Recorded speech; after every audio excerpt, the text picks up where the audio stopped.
I'm going to show you the exact same process that we follow with all of our clients when setting up their webinars. It's something that they pay us a lot of money for, and it's something that we've also proved in the industry by generating seven figures in client results. We've done it in organic funnels and also in paid traffic funnels. It doesn't really matter. The difference is just going to be ads, media buying, all those kind of things. But the concept, the fundamentals, the principles about webinars are always the same. So let's get started. Why should you even consider webinars in the first place?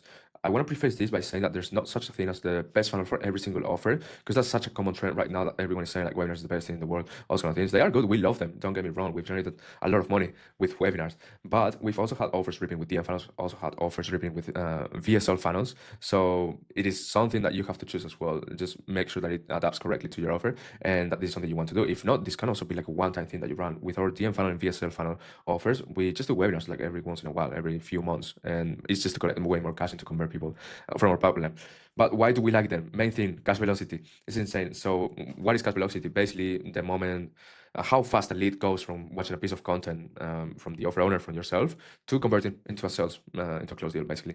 Here, with a webinar, since you have full control of the entire process, then it's going to be way faster than your leads having to go through all the nurturing with your YouTube videos, with your emails, with all your free content, all your free community, whatever you have. They can take weeks or even months to actually convert into a sales call to have the same objection at the end, you know?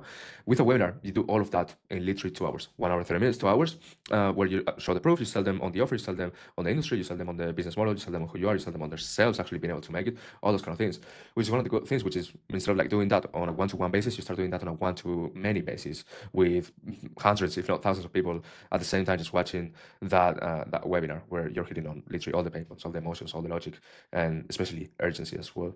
But the main focus is literally getting them fully nurtured and speed running, if you will, the buyer process so they can book a call after the webinar or purchase if you're doing D2C as well, and making the most of your pipeline. This is something that we've tested recently, which is like literally doing a webinar for those people that have not converted previously and are in the pipeline, literally collecting that because your sales team is not hitting them up. Because usually webinars don't have like the strongest sales teams and the strongest sales person as well. But you can make some money out of those guys. But also, what's going to happen, even if you don't just target those people, is that you're going to convert those people that are watching your content but are not actually taking any sort of action in your funnel in the first place. But before I get into like D2C, source code, like the workflow, all those kind of things, we need to understand the ICP, we need to prepare the copy, we need to prepare the messaging. It's going to be key. So understand every single pain point, future pacing, their consequence, their desires, all sorts of content on the ICP. We literally have like a 41 question document that we send to every single one of our clients to make sure that we end up understanding everything. Of course, we use AI to accelerate this. Nobody's doing this manually. But if you only do it with AI, you can test it yourself, prepare to have shitty conversion rates and for people not to resonate with you. But because the thing is that it's not going to give you perfect output. Like you need to iterate on it and tailor it to your ICP and what they actually want to hear and make it look like it's a human, not some AI slop, basically. But what kind of webinar you should run? D2C or sales call? If you're running a low ticket offer, just always go direct to cart, because the whole goal is just having the funnel be frictionless. We've done this in the Create Repair industry with a package of 500 or 1,000, mostly 500, and your conversion rates will be lower. You cannot have like a comparison of how much would it be if you had a sales team, because it's an hypothetical, it's a projection. Projections are usually bullshit if there's like a hypothetical and there's not like math equation that actually backs it up.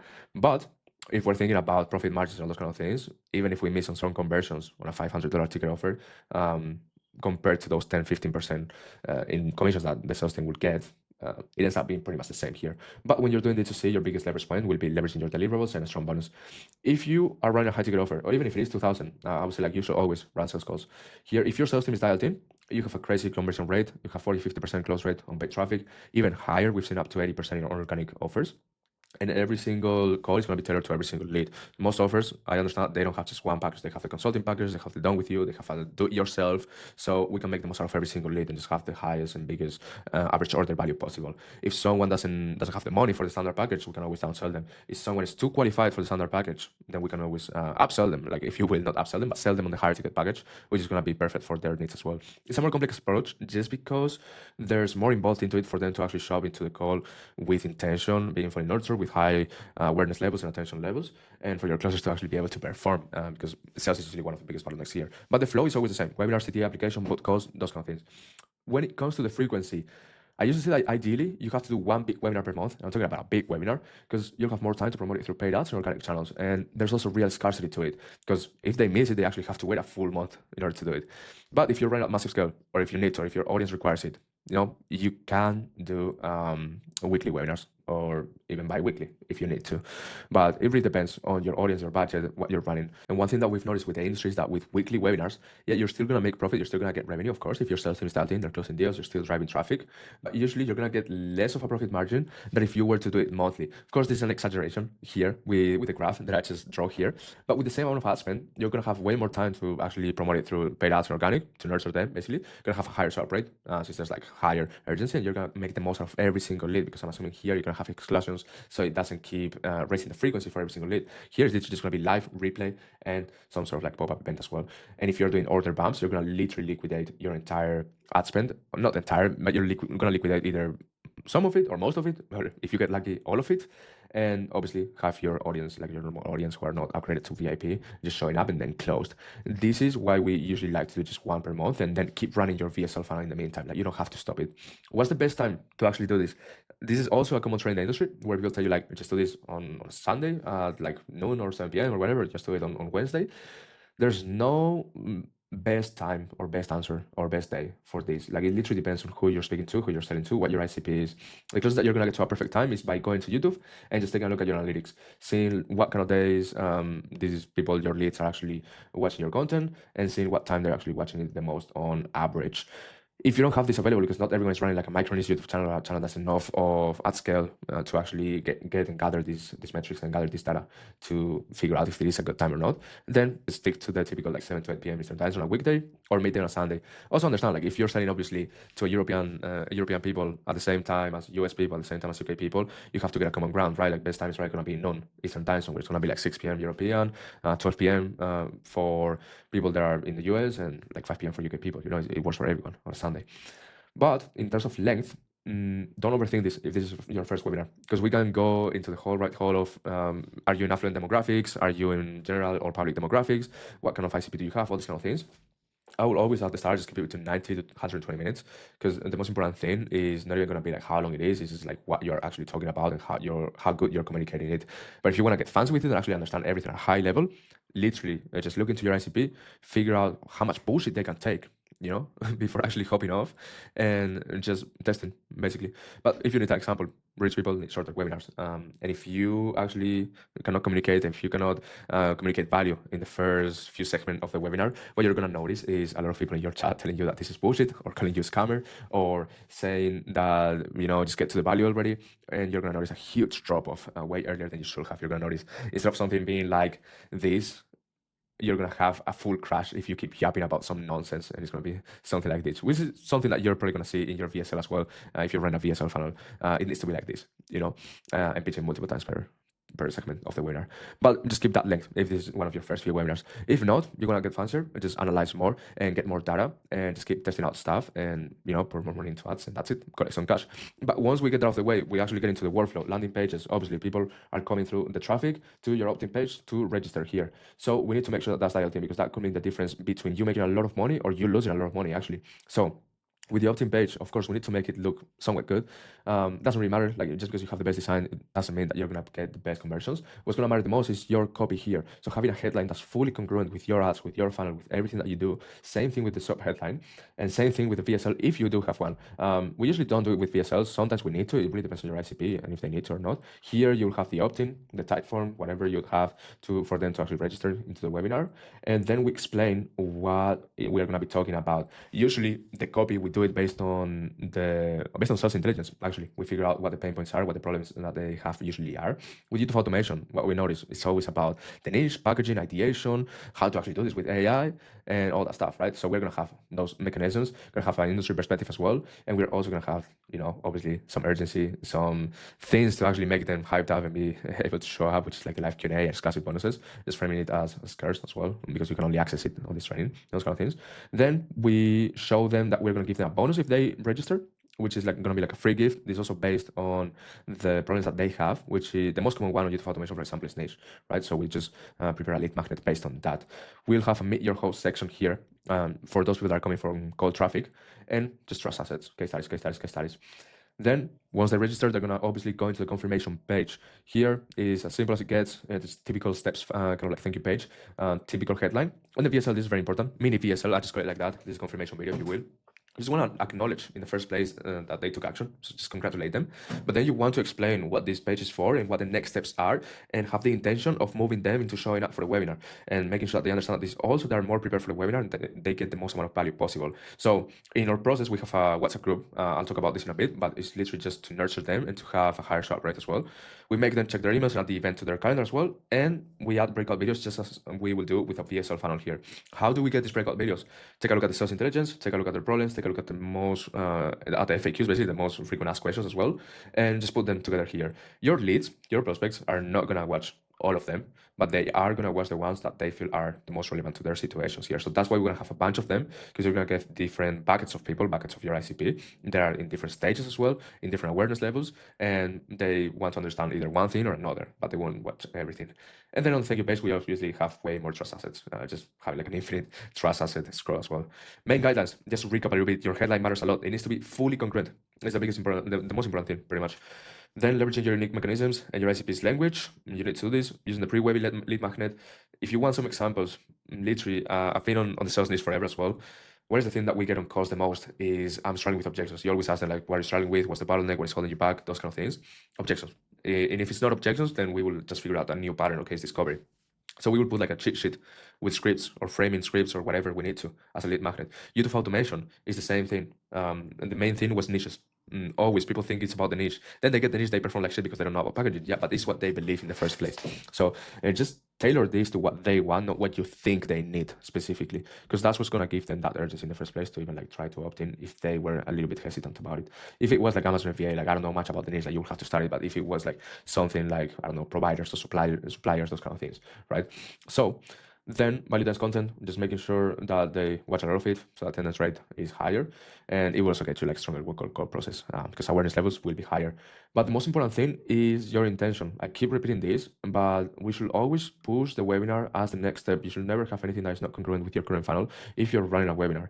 Because if you start pushing people to calls, if you start pushing them to DMs, if you start pushing them to like a free lead magnet that has a VSL for a call, those kind of things, you will just lose on so many leads and they will not be like fully ready, or you will lose on some showed up leads that you could have had in your webinar basically. But then next thing that we have is the pre-webinar flow. Here, I wanted to include obviously our promotion emails for those people that haven't signed up already, but we are going to be talking about the sign-up emails and the post-webinar flow that we have for follow-ups and just making sure that we can convert the most amount of people through our email list. Starting with promotion emails, as you can see, you can pause it, just take a screenshot and then do them. But the first thing that we're going to do is obviously the first announcement. We're going to try to make the copy not look as AI slope. So that's why if you're going to do this with AI, with Poppy, with Claude, whatever, make sure to have a very, very good context project and then pump them out. But always iterate on that copy, on the output that AI, LLM, whatever is giving you. So first things first, the first announcement, we get this out of the way. Should be pretty easy, the free coaching hook, then a value dense email. In this email, what you're going to be focusing on is just having the body of the email be the value itself. Don't focus on CTRs on this one. Then shock hook, FOMO emails, also at 24 hours left, just handle objections in case they have any. Just figure this out based on your ICP. The morning of the webinar, where we are doing even more FOMO of actually missing the webinar.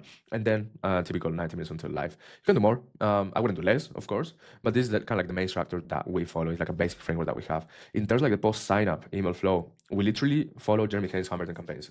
Not this specific like ad Hammerton campaigns, but the email Hammerton campaigns. So how this works is literally sending up to 6 emails per day, tailored to the ICP's problem, what they want to see, what they want to hear, basically referring back to the breakout videos that we were talking here.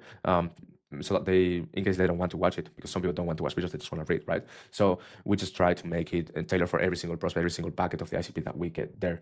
And we do it by controlling the KPIs, basically controlling the open rate. If we see that we are getting less of an open rate, less than 50%, until a certain point where we are at like 6 emails per day, then we're going to revert back to the most successful action, which is literally sending 5 per day, and so on, pretty much. And if you're starting to test and you don't want to like go all in, you can always start with 3 and just keep doing 4, 5, 6 until you see this the open rates dropping. But like I said, here the focus of the body of the email itself is the value. So don't focus on the CTRs, because at most you're gonna have what, like a 10% CTR on your best performing email, 20%, when in reality, like if the value is the email and you have like a 50% open rate, you have way higher chances to have them read it in the first place, and focus on the headlines a lot, on the preview of the headline as well, and obviously the body here. But that's what we're doing it for, which is to have them get more information, also like pre-frame any objections, and getting them to show up to the call. And after the webinar, not to call the webinar. But after the webinar, what we're gonna do obviously is framing the replay as an offer. That's extremely limited to them specifically. We leverage everything that we said in the webinar. If you said anything about scarcity, if you said anything about bonuses, if you said anything about discounts, if your bonuses were like, okay, this bonus is like 2K, this another bonus is like 3K, we give it to you for free just because you showed up to the webinar, then leverage that because it's useful. These people want to hear that. And here we only do like a 2-3 email sequence for follow-ups because SDRs will do most of the work here. And we don't want to burn our email health because it will feel salesy, it will feel forced if we keep pushing the replay of the webinar. Because to be honest, up until this point, we've probably sent already like 40 emails or 36 emails. So sending more won't make a difference. They've seen the previous ones and they most probably saw these ones as well. So yeah, might as well not send more and just burn your entire audience. And next thing is the WhatsApp group. This is what we have. This is what you saw on the confirmation page as well. And main reason that we do this is also so that we can increase shop rate and have our prospects be a little bit more nurtured. Notice this increasing the shop rate by a lot. And also you can always like DM set here after that. And it helps a lot because they're going to think that they're being with the offer owner himself. This literally costs like $3-5 to get a number. Just make sure it is the area code of your business owner. And you can do this on your own. Literally just post this on your own. What should you talk about in this WhatsApp group? Is literally surveys. You can always push the calendar link a little bit more to have them on the calendar so they don't just miss that link or they don't know where it's at. You post case study videos, you post like talking head content, you make the offer owner actually interact with the group. You cannot let people answer. You can only let people react to things, but even with polls, even with those kind of things, you can always get them, I guess, like fired up for the webinar. There's always like a lot of fanboys and there's always like a lot of people that are very interactive, right? But this will always look like the offer owner is doing it. Even if it's sending voice notes, like 1 to 2 minute voice notes, or just sending some free value, it will help a lot. But one of the things that you need to be careful of is not slowing down. One thing that happens with WhatsApp is that, first of all, you only get up to 1,024 people within the same group. Second thing, you don't get to see previous messages. So all of those people that are constantly joining in, they will not be able to see the previous content. So that's why you need to keep pumping content all the time. Now that we got all that done, the next thing is obviously getting IG story sequences dialed in. It's pretty self-explanatory what we need, and like everyone knows this because IG is obviously like one of the highest converting mechanisms, you know, to actually get people to register for your webinar. But the main focus is always building up awareness, building up urgency, and building up trust. That's literally it. Our framework, I'm not gonna explain literally everything in depth on how we actually do it. If you want the full SOP, feel free to reach out to me in IG and I'll share the SOP with you. I do have one. But just explain a little bit, initial announcement, what is it all about? Is literally just announcing the webinar, establishing that excitement for your list to be hyped up for it. Just value comparison. That's positioning your method as a smart path all the time, where you're always using a hook like most people, you know, are failing at this because of this or are spending months trying to figure out this thing. Just comparing old ways versus new ways as well. It always helps a lot. Lead magnet, this is pretty self-explanatory. Like you literally just leverage a lead magnet, you know, to get people to sign up into your webinar. There's nothing else to it. In terms of case studies, we just want to build, I guess, like this belief that the offer works, that we are good at what we do, that we actually get results with social proof, like nothing else. In terms of cost of inaction, this is exactly what you will do on a sales call, or what you would do on a sales call, which is making them realize like what's going to happen if they don't actually like go through the process and they stay in the situation that they're in. Basically just creating that contrast with logic and moving after getting that logic handled into emotions. That's what we're doing here, like literally just getting that logical and emotional contrast. In terms of future pacing, one of the things that we do here is not future pacing in a positive way or in a desired way like we would do on a sales call after doing cost of inaction. We actually want to future base them on the problem and the pain that they currently have and visualize that pain as well. And then once you've done that, you are also going to frame it in a positive way, visualize what's possible after overcoming those bottlenecks, those struggles, all those kind of things. On the story, which is like literally just day before here, it's always like a call out, like a last 24 hours kind of call out, and using a lot of FOMO. And on the same day, you're always trying to just maximize live attendance, just going live in a few hours, like a reminder, having like this typical like countdown, what is it, widget sticker, however it's called in IG, and just having that and like showing some kind of like behind the scenes there. But that's everything that you should have, and just pair all of this with talking head and also with carousels. Just mix up your style so it doesn't get boring and you can convert multiple variety of people as well, and you will do great with the story sequences. Now getting into a presentation, very, very important to understand that you truly need to understand them, because webinars, whatever I tell you about webinars right now is all going to be about fundamentals and core principles of how we actually run them. But if I tell you specifically like how we do it right now, then it wouldn't probably apply in a year from now, because that's just marketing. Like everything is constantly evolving as the market constantly evolves and as people get bored of the same repetitive stuff that they're seeing all over and over and over again. So that's why you always need to find a new angle. But the psychology is always the same, which is literally just shifting and building belief systems. And I've also made the mistake myself when I started out. We did one webinar where we just rented as a full training with a CTA at the end, just book a call, barely got any bookings. We just got two, actually. So after realizing that I was thinking as a sales rep, I need to shift my mind into a marketer. And then also realizing that what we're doing is a full transformation, literally speed running the entire buyer process, not just giving them value for the fuck of it. That's when things started to change here. So what we do is building those belief systems around the model, the business model itself, around the offer owner, and around the offer itself as well, and around the prospects, so they actually feel ready to do it, building that urgency and building that awareness level to where they feel like, okay, this is a viable option, this is the vehicle that I want to use to get to the freedom that I want, the 10K months, the 15K months, whatever the outcome is, right? And if you are able to accomplish this by the end of the webinar, everything will feel effortless. Literally, that final pitch, that pitch about the offer, where you're showing everything, even the bonuses, that won't feel forced or salesy or persuasive at all. If you don't accomplish it though, then you are gonna notice a little bit more of resistance because people can tell that you're not comfortable. And even if you're fully confident that your offer works and it works very, very well, you being nervous is gonna show that literally a total opposite effect. So that's something that you don't want to portray when you're actually presenting all this stuff. Okay, so getting into the framework, the thing that we do here is literally following Jason Flatley steps. Because what I just talked about following principles, which is the most important thing, is also what we do and what we build upon. So on our frameworks, on SOPs, on our entire IP, everything is built around this entire framework that you see here, which is Jason Flatley once again. And we keep iterating, we keep testing, we keep trying new things here to figure out if we can get some conversion rates a little bit higher or if we can improve something. And we keep making it an SOP for ourselves and our team. But just to explain you, because everything is built upon this, we start obviously with the hook here. That's obviously like the typical introduction, right? Like it immediately grabs your audience's attention and you need to just create a pattern interrupt in their mind. One of the things that's very, very important here is that you need to make this congruent with your funnel, and you also need to make this somewhat new so that they don't mentally check out because they've seen the same thing on 3 different webinars, which is something that we've already noticed, that people are showing up to way more webinars than we think they are. Second thing that we do here, which is paying and addressing objections, and keep in mind that this is addressing objections, this is not handling objections.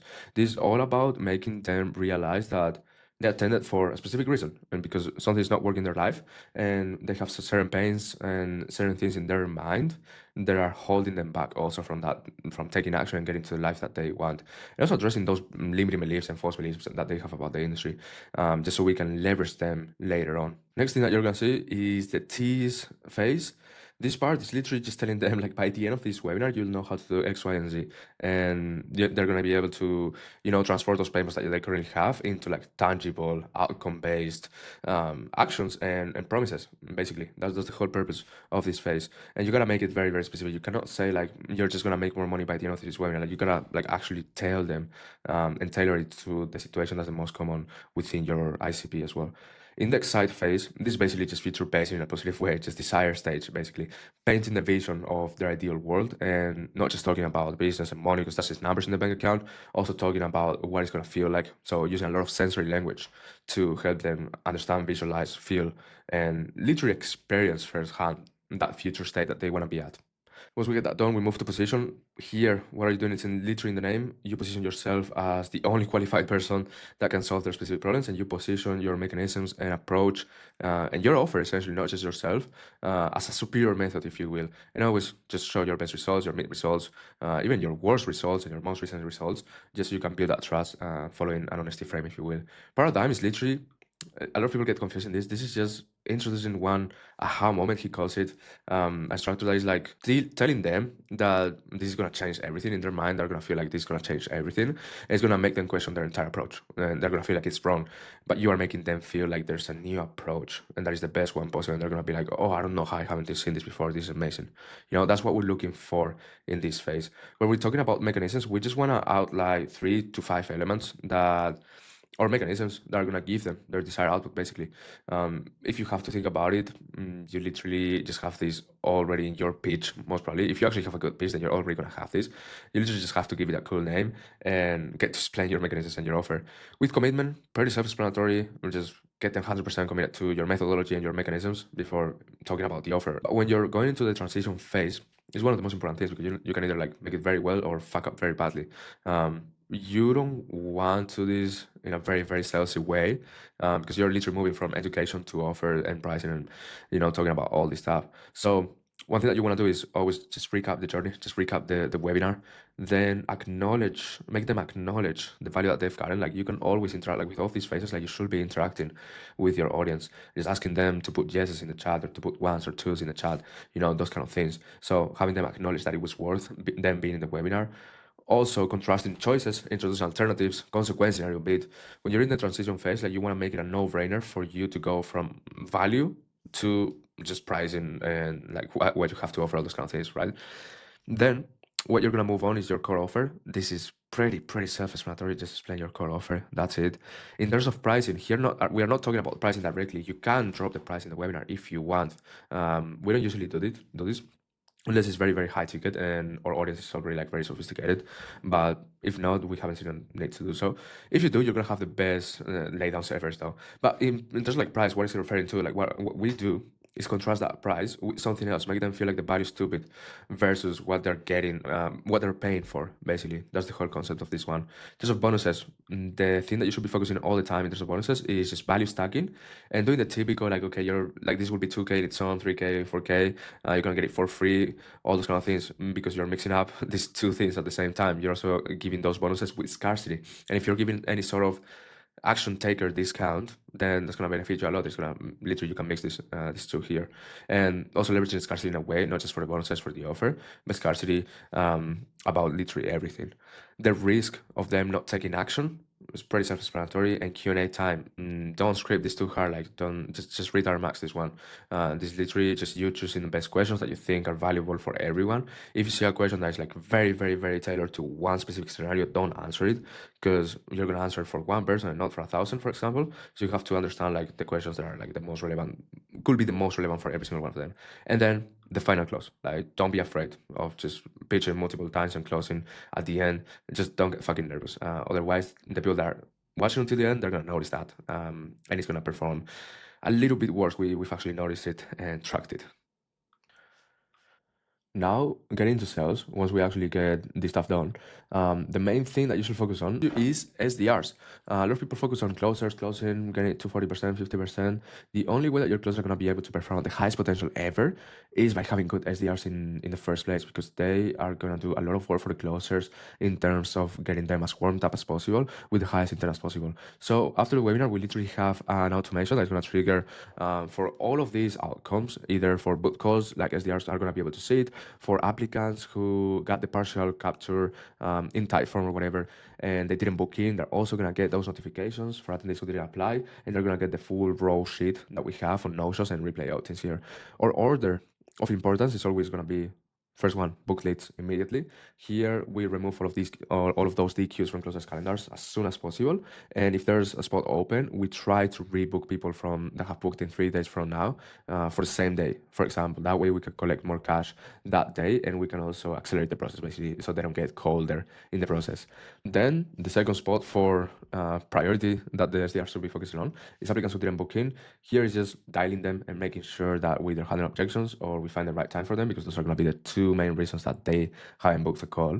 And then just dialing them in terms of like qualification level. One of the things that we have in our Typeform are these bait questions where we figure out if someone is qualified financially, and also if someone is qualified way more in terms of like intent to actually close. Then we move on attendees who didn't apply. You only do this once this is done, because these ones are going to be the highest leverage. But once again, it's just dialing. In order of webinar engagement time, we have our Google Sheets with raw data of who was watching the most amount of time the webinar and who was watching the least amount of time. Of course, just dialing those guys. You don't have to dial all those guys who are like just watching 3 minutes, 2 minutes, whatever. But those guys that were watching like 1 hour and 30 minutes, that got to the pitch, left midway through, those kind of things, we can always just get them back in the calendar, or send them like more nurturing resources or sales assets, or even offer them the replay as well and get them back in the calendar. The last thing that we focus on is no-shows and replay opt-ins. This is just to make some extra cash. If there's any qualified leads, just don't waste your SDR's time on third world country leads, because that's going to piss them off a lot, and you don't want to have a churn rate on your SDRs. Trust me, if you have a good SDR, keep it on your team as much time as possible.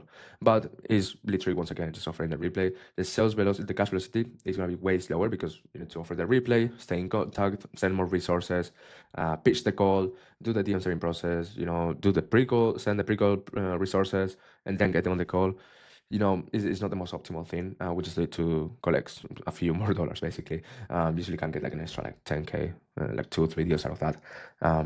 If it's obviously like higher volume in the webinar, then you can get way more. So don't neglect it as well.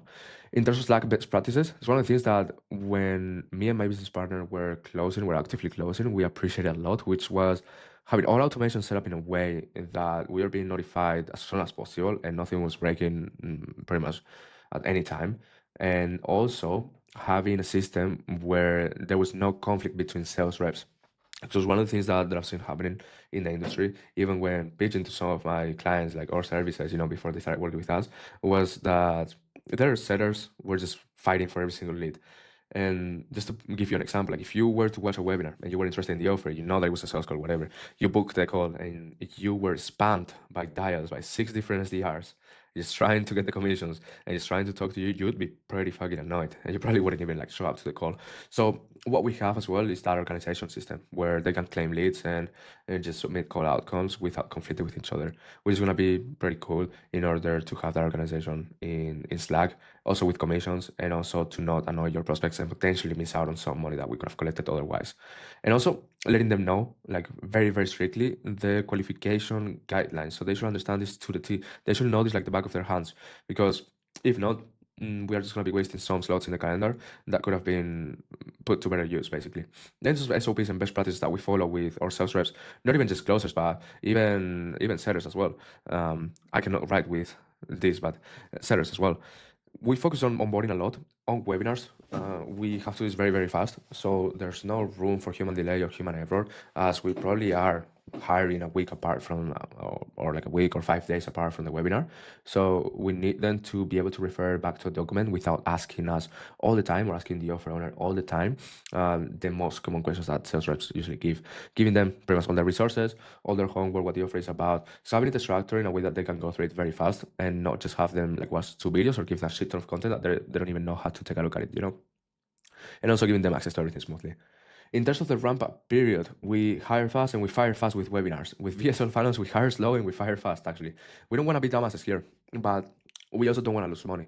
So every single one of our reps has like an actual specific timeline to prove themselves. Usually, I could tell you like standard is like 1 or 2 weeks or even a month, those kind of things. But to be honest, it is depending on the offer. We'll set the KPIs depending on the offer. There's a lot of people that have potential and they're just being kicked out of offers for no reason. I'd rather have a closer stay with me on an offer for 6 to 8 months and have him be ramped up by ourselves and then potentially become a killer and just step into like a more of a leadership position than have an absolute killer just come in and leave in the next month because he found a better offer.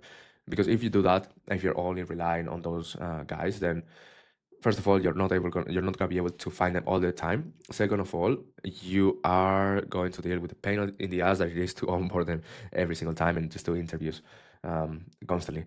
Then in terms of management, we literally just review data and we figure out the lowest hanging fruit, which is basically the thing that's the easiest to fix, that's going to give us the most amount of revenue. With closers, usually what we do is just track their objections, track the limiting belief that the prospects are giving them, and just figuring out which one is a repeated pattern. If they're only getting, for example, a specific objection 1 or 2 times, we won't train on that. Like, doesn't make sense. If they're getting the same thing over and over and over and over again, then that's what we're gonna train on, because we don't give a fuck if you got like wife objection like once out of I don't know, like 50 calls. That doesn't matter to us. What matters to us is like if you're doing like a repeated mistake for like 10 calls back to back and you cannot handle it. And then in terms of maintenance, it's literally just building good culture. It's one of the things that I can speak from experience that kept me and my business partner on things for a long time. And this will reduce your churn rate for closing sellers by a lot. Because what we will do is literally sell them on the vision of the offer. We are not lying to them after the webinar as well. And what we'll do moving forward. Because optimally, you'll either turn this offer into just like a VSL funnel after running a webinar, or you'll keep doing evergreen webinars to scale it. So you will want people that are actually like ride or die with your offer. And even if you hire like closers for webinars, there's some sales like just hire the sales team based on your funnel if you're not going to change your funnel, or build the funnel around the strengths of your sales team. Because if not, you're going to fuck up completely. It's way harder to ramp up someone that's only been on organic webinars to train for a paid traffic VSL funnel, where they have like way less nurturing. So just always keep that in mind. And last thing, is literally like referring back to everything I say in terms of sales. The thing that we do and the thing that's actually giving us the most results is literally tracking everything and not being emotional about any decision that we're making. So we're keeping track of literally everything, even if it is objections that each closer is getting. We are tracking the percentage of those calls that have not been closed because of a specific objection. And we do this with DM servers, with SDRs, with the funnel, with everything as well in terms of like metrics that the offer is getting. We have everything in one place, and this is something that we plug in for all clients on a done for you basis. And this helps a lot for you to actually figure out, once again, what's that lowest hanging fruit. Because once you take a look at this, you clearly see what's the problem at every single time. And even if you don't clearly see it, then you at least will notice a few things, that are wrong and that should be fixed, even if you don't know what's the lowest hanging fruit. But this is always what's been able to help us scale very, very fast, because we are literally only operating on data, and scaling is just a number of maths. And talking about maths, if you don't have this, you're probably cooked as well. You need to have like a financial model kind of like shit here. And everything I'm talking about is not just something that I invented, or the projections that we talk about is not something that is literally coming out of my ass. So what we do is literally calculate everything with maths here. There's a bunch of examples that I could show you of, I don't know, webinar predictors or stuff like that, right? Where you actually like put all the metrics, and it's just financial modeling where you can predict what's going to happen with your current ad spend, with your expected metrics, with your average metrics if you've been running webinars, and what will happen also if you, let's say, for example, we came in and we double a specific metric, even if it was close rate, get that from 30% to 40%, or if it was short rate from 70% to 85, that would increase the revenue by a lot, right? So these are always things that we take a look at, and we make decisions on based on maths. We are not just, once again, making decisions for no fucking reason.